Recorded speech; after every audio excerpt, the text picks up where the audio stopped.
రక్షకుడును మా ప్రభు అయిన యేసుక్రీస్తు నామంలో మీ అందరికీ శుభాభివందనాలు తెలియపరుస్తున్నాను.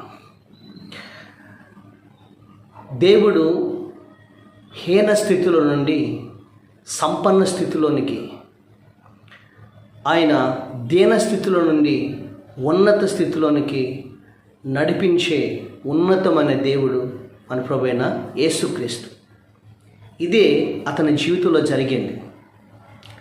అమెరికా ఎయిర్లైన్స్లో, అమెరికా దేశంలో ఒక ఫ్లైట్లో బయలుదేరి ప్రయాణం చేస్తూ ఉన్నారు. ఫ్లైట్ ఎక్కారు. ఆ ఫ్లైట్లో ఫస్ట్ క్లాస్, తర్వాత సెకండ్ క్లాస్ అని రెండు ఉంటాయి. ఫస్ట్ క్లాస్ టికెట్ తీసుకుంటే అది ఫస్ట్ క్లాస్ ఎప్పుడు కూడా చాలా విశాలమైన సీట్లు, తర్వాత ఎక్కువ సంపన్నులు, చాలా ఖరీదు గలటువంటి అది ఫస్ట్ క్లాస్ టికెట్ ఉంటుంది. సెకండ్ క్లాసు ఉంటుంది, దాంట్లో కొంచెం ఇరుగ్గాను, కొంచెం అన్న వాళ్ళందరూ ఎక్కుతూ ఉంటారు దాంట్లో. అయితే సెకండ్ క్లాస్లో ఒక ఆయన నీగ్రో అంటే నల్ల జాతీయుడు ఆయన ఎక్కాడు ఆ ఫ్లైట్లో. అతని పక్క సీట్లో ఒక అమెరికా ఒక ధనవంతులైనటువంటి ఒక స్త్రీ కూర్చోంది. ఈలోపు ఈయన వచ్చి, నల్ల జాతీయుడు వచ్చి ఆమె పక్కన సీటు ఈయంది రిజర్వేషన్. అయితే వచ్చి ఈయనకు వచ్చింది, నల్ల జాతీయుడికి వచ్చింది, ఇతను ఆ పక్కన కూర్చున్నాడు. వెంటనే ఆమె చూసి వెంటనే ఆ ఫ్లైట్లో ఉన్నటువంటి హోస్టెస్ని పిలిచి ఇతను అర్జెంటుగా నా పక్క నుంచి తీసి వేరే సీటు మార్చమని అంది. అప్పుడు వాళ్ళ హోస్టెస్ ఏమన్నారంటే, మేడం ఈరోజు చాలా ఎక్కువ జనాలు ఉండటం వల్ల, ఎక్కువగా ప్యాసింజర్స్ ఉండటం వల్ల సీట్లు ఎక్కడ ఖాళీ లేదు మేడం అంది. నాకు తెలీదు, ఇతను నా పక్కన కూర్చోకూడదు, ఇతను నల్ల జాతీయుడు, ఇతను వేరే సీటు మార్చేసామని మళ్ళీ గట్టిగా చెప్పింది.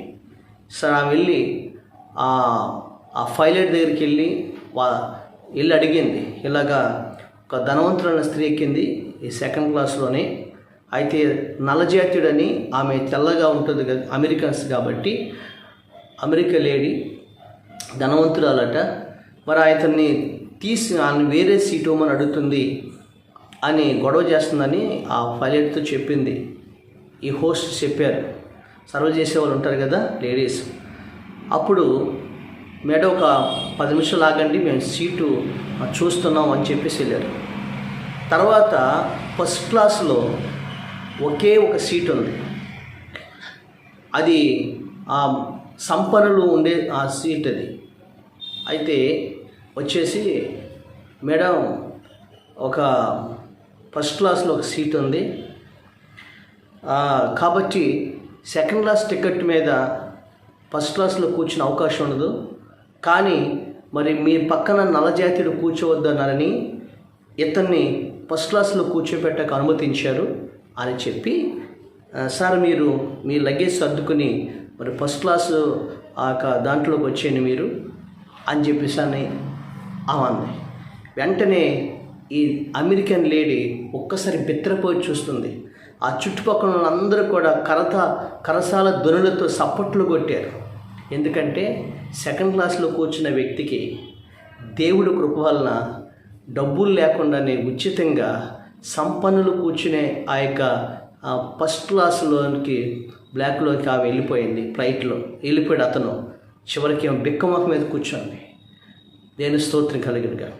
అందుకని తృణీకరించబడినటువంటి వ్యక్తిని అతను ఉన్నతమైనటువంటి ఫస్ట్ క్లాస్ దాంట్లోకి తీసుకుని వెళ్ళాడు. హల్లెలూయా. ఇప్పుడు సంపన్నుడు కూర్చునే ఆ క్లాసులోకి వెళ్ళాడు. అంతగా దేవుడు అతన్ని హెచ్చించాడు. హీనంగా చూసింది అతను నల్ల జాతీయుడని.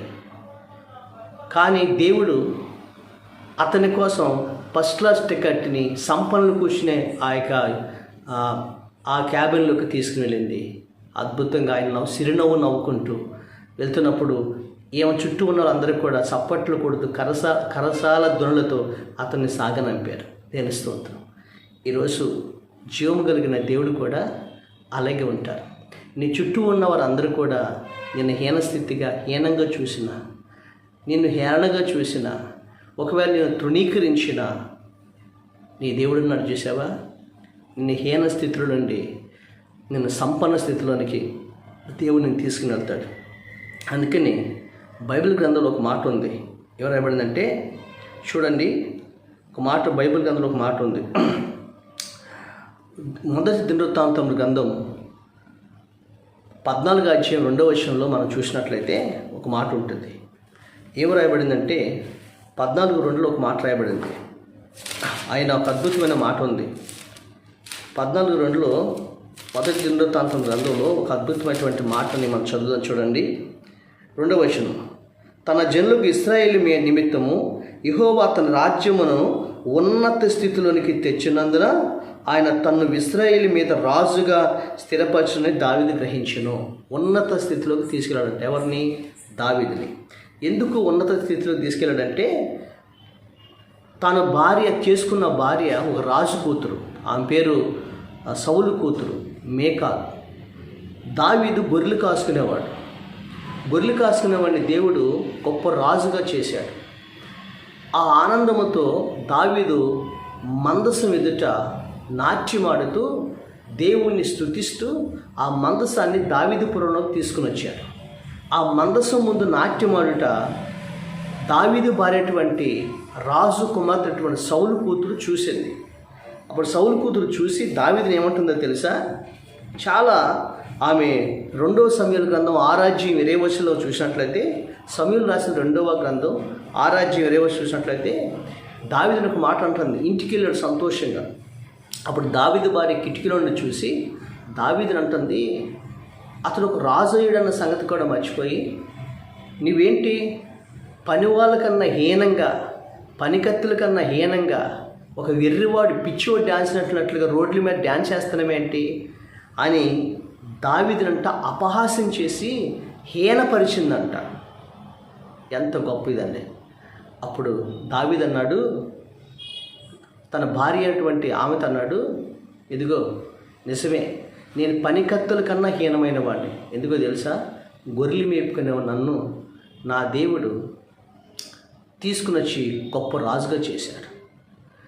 మీ నాన్న సింహాసనాన్ని తీసి దేవుడు నాకు ఇచ్చాడు. కాబట్టి హీన స్థితిలో ఉన్న నన్నే ఒక సంపన్న స్థితిలో పెట్టాడు. నేను నిజంగానే నేను ఎర్రివాడిగా డ్యాన్స్ చేసే, పిచ్చివాడిగా డ్యాన్స్ చేసే. ఎందుకో తెలుసా? నేను రాజు అయ్యే అధికారం నాకు లేదు, ఒక రాజుగా రాజ్యాన్ని పరిపాలించే యోగ్యత నాకు లేదు. కానీ ఆ దేవుడి కృప వల్ల మీ నాన్న యొక్క రాజరికాన్ని తీసి నాకు ఇచ్చాడు ఆ సింహాసనాన్ని. గొర్రెలు కాసుకుని నన్ను తీసుకొచ్చి గొప్ప రాజుగా చేశాడు. నా దేవుని దృష్టిలో ఎప్పటికీ నేను ఎదురువాడు కానీ పిచ్చివాడు కానీ నా దేవుణ్ణి ప్రేమిస్తాను అని దావీదు తన భార్యతో చెప్పాడు. హల్లెలూయా. నేను కష్టస్థితిలో ఉన్నప్పుడు ఫిలిప్పీ రాసిన పత్రిక ఆయన అంటాడు, ఫిలిప్పీ రాసిన పత్రిక నా 14:2 అంటాడు, నేను కష్టస్థితిలో ఉన్నప్పుడు నా దేవుడు సంపన్న స్థితిలో పెట్టాడు. నువ్వు నన్ను హీన స్థితిలో ఉన్నప్పుడు నా దేవుడిని ఉన్నత స్థితిలో పెట్టాడు. కాబట్టి నన్ను ఉన్నత స్థితిలో పెట్టి రాజ్యాన్ని నాకు అప్పగించి సింహాసనాన్ని ఇచ్చి నన్ను స్థిరపరిచాడు. కాబట్టి నా జీవితకాలం అంతా కూడా నా దేవుడిని ఆరాధిస్తాను, నా దేవుడిని ప్రేమిస్తానని చెప్పేసి తన భార్యతో దావీదు అంటాడు. దేని స్తోత్రం. దావీదుని హీనపరిచినందుకు దావీదు భార్య అంటే రాజు సౌలు కూతురికి జీవితాంతం కూడా గర్భాన్ని మూసివేసి గొడ్రాలుగా మారిపోయింది. దావీదు అంతకంతకు వద్దిల్లి తన రాజ్యాన్ని దేవుడు స్థిరపరిచి తన సంతానాన్ని ఆస్వాదించాడు. హల్లెలూయా. ఈరోజు జీవము కలిగిన దేవుడు ఒక నల్ల జాతీయుడు పక్కన కూర్చున్నానని ఒక తెల్ల అమెరికన్ లీడర్ ఆమె అతను ఇక్కడ నుంచి తీసేయమనంది, ఇక్కడ నుంచి పంపించేయమంది, ప్లేస్ మార్చేయమంది.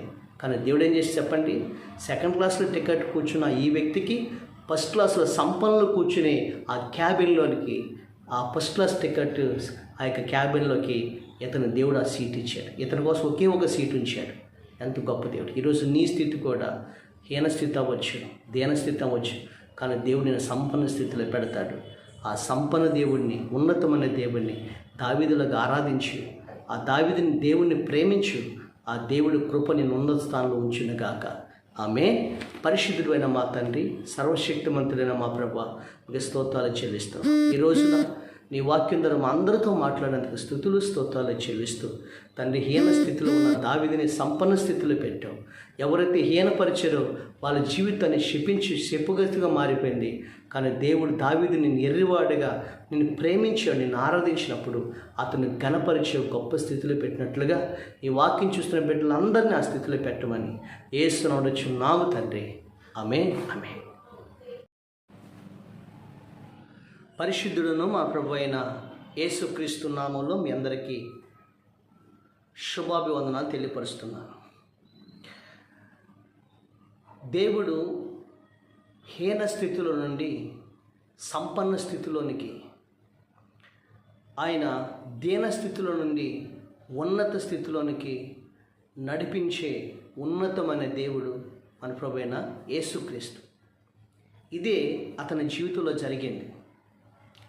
అమెరికా ఎయిర్లైన్స్లో, అమెరికా దేశంలో ఒక ఫ్లైట్లో బయలుదేరి ప్రయాణం చేస్తూ ఉన్నారు.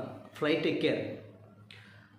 ఆ ఫ్లైట్లో ఫస్ట్ క్లాస్, తర్వాత సెకండ్ క్లాస్ అని రెండు ఉంటాయి. ఫస్ట్ క్లాస్ టికెట్ తీసుకుంటే అది ఫస్ట్ క్లాస్ ఎప్పుడు కూడా చాలా విశాలమైన సీట్లు, తర్వాత ఎక్కువ సంపన్నులు, చాలా ఖరీదు గలటువంటి అది ఫస్ట్ క్లాస్ టికెట్ ఉంటుంది. సెకండ్ క్లాసు ఉంటుంది, దాంట్లో కొంచెం ఇరుగ్గాను, కొంచెం అన్న వాళ్ళందరూ ఎక్కుతూ ఉంటారు దాంట్లో. అయితే సెకండ్ క్లాస్లో ఒక ఆయన నీగ్రో అంటే నల్ల జాతీయుడు ఆయన ఎక్కాడు ఆ ఫ్లైట్లో. అతని పక్క సీట్లో ఒక అమెరికా ఒక ధనవంతులైనటువంటి ఒక స్త్రీ కూర్చోంది. ఈలోపు ఈయన వచ్చి, నల్ల జాతీయుడు వచ్చి ఆమె పక్కన సీటు ఈయంది రిజర్వేషన్. అయితే వచ్చి ఈయనకు వచ్చింది, నల్ల జాతీయుడికి వచ్చింది, ఇతను ఆ పక్కన కూర్చున్నాడు. వెంటనే ఆమె చూసి వెంటనే ఆ ఫ్లైట్లో ఉన్నటువంటి హోస్టెస్ని పిలిచి ఇతను అర్జెంటుగా నా పక్క నుంచి తీసి వేరే సీటు మార్చమని అంది. అప్పుడు వాళ్ళ హోస్టెస్ ఏమన్నారంటే, మేడం, ఈరోజు చాలా ఎక్కువ జనాలు ఉండటం వల్ల, ఎక్కువగా ప్యాసింజర్స్ ఉండటం వల్ల సీట్లు ఎక్కడ ఖాళీ లేదు మేడం అంది. నాకు తెలీదు, ఇతను నా పక్కన కూర్చోకూడదు, ఇతను నల్ల జాతీయుడు, ఇతను వేరే సీటు మార్చేసామని మళ్ళీ గట్టిగా చెప్పింది. సరే ఆమె వెళ్ళి ఆ పైలట్ దగ్గరికి వెళ్ళి అడిగింది, ఇలాగా ఒక ధనవంతులైన స్త్రీ ఎక్కింది ఈ సెకండ్ క్లాస్లోనే, అయితే నల్ల జాతీయుడని, ఆమె తెల్లగా ఉంటుంది కదా, అమెరికన్స్ కాబట్టి, అమెరికా లేడీ ధనవంతురాలట, మరి అతన్ని తీసి ఆయన వేరే సీటు ఇవ్వమని అడుగుతుంది అని గొడవ చేస్తుందని ఆ పైలట్తో చెప్పింది. ఈ హోస్ట్ చెప్పారు, సర్వ్ చేసేవాళ్ళు ఉంటారు కదా లేడీస్. అప్పుడు మేడం ఒక 10 నిమిషాలు ఆగండి, మేము సీటు చూస్తున్నాం అని చెప్పేసి వెళ్ళారు. తర్వాత ఫస్ట్ క్లాస్లో ఒకే ఒక సీట్ ఉంది, అది ఆ సంపన్నులు ఉండే ఆ సీట్ అది. అయితే వచ్చేసి, మేడం ఒక ఫస్ట్ క్లాస్లో ఒక సీట్ ఉంది కాబట్టి సెకండ్ క్లాస్ టికెట్ మీద ఫస్ట్ క్లాస్లో కూర్చునే అవకాశం ఉండదు, కానీ మరి మీ పక్కన నల్లజాతీయుడు కూర్చోవద్దన్నారని ఇతన్ని ఫస్ట్ క్లాస్లో కూర్చోపెట్టక అనుమతించారు అని చెప్పి, సార్ మీరు మీ లగేజ్ సర్దుకుని మరి ఫస్ట్ క్లాసు దాంట్లోకి వచ్చేయండి మీరు అని చెప్పేసి అని అవంది. వెంటనే ఈ అమెరికన్ లేడీ ఒక్కసారి బిత్తరపోయి చూస్తుంది. ఆ చుట్టుపక్కల వాళ్ళందరూ కూడా కరసాల ధ్వనులతో సప్పట్లు కొట్టారు. ఎందుకంటే సెకండ్ క్లాస్లో కూర్చున్న వ్యక్తికి దేవుడి కృప వలన డబ్బులు లేకుండానే ఉచితంగా సంపన్నులు కూర్చునే ఆ యొక్క ఫస్ట్ క్లాస్లోకి బ్లాక్లోకి ఆమె వెళ్ళిపోయింది. ఫ్లైట్లో వెళ్ళిపోయాడు అతను. చివరికి ఆమె బిక్కమొఖం మీద కూర్చోండి. దేవుని స్తోత్రం కలిగినగా. అందుకని తృణీకరించబడినటువంటి వ్యక్తిని అతను ఉన్నతమైనటువంటి ఫస్ట్ క్లాస్ దాంట్లోకి తీసుకుని వెళ్ళాడు. హల్లెలూయా. ఇప్పుడు సంపన్నుడు కూర్చునే ఆ యొక్క ఆ క్లాసులోకి వెళ్ళాడు. అంతగా దేవుడు అతన్ని హెచ్చించాడు. హీనంగా చూసింది అతను నల్లజాతీయుడని. కానీ దేవుడు అతని కోసం ఫస్ట్ క్లాస్ టికెట్ని సంపన్నులు కూర్చునే ఆ క్యాబిన్లోకి తీసుకుని వెళ్ళింది. అద్భుతంగా ఆయన సిరినవ్వు నవ్వుకుంటూ వెళ్తున్నప్పుడు ఏమో చుట్టూ ఉన్న వాళ్ళందరికీ కూడా చప్పట్లు కొడుతూ కరసాల ధ్వనులతో అతన్ని సాగనంపారు. దేని స్తోత్రం. ఈరోజు జీవము కలిగిన దేవుడు కూడా అలాగే ఉంటారు. నీ చుట్టూ ఉన్న వారందరూ కూడా నిన్ను హీనంగా చూసినా, నిన్ను హేళనగా చూసినా, ఒకవేళ నేను తృణీకరించిన నీ దేవుడు ఉన్నాడు చూసావా, నిన్ను హీన స్థితిలో నుండి నిన్ను సంపన్న స్థితిలోనికి దేవుడు నేను తీసుకుని వెళ్తాడు. అందుకని బైబిల్ గ్రంథంలో ఒక మాట ఉంది. ఎవరు రాయబడిందంటే చూడండి, ఒక మాట బైబిల్ గ్రంథంలో ఒక మాట ఉంది. మొదటి దినవృత్తాంతముల గ్రంథం 14వ అధ్యాయం 2వ వచనంలో మనం చూసినట్లయితే ఒక మాట ఉంటుంది. ఏం రాయబడిందంటే 14:2లో ఒక మాట రాయబడింది. ఆయన ఒక అద్భుతమైన మాట ఉంది.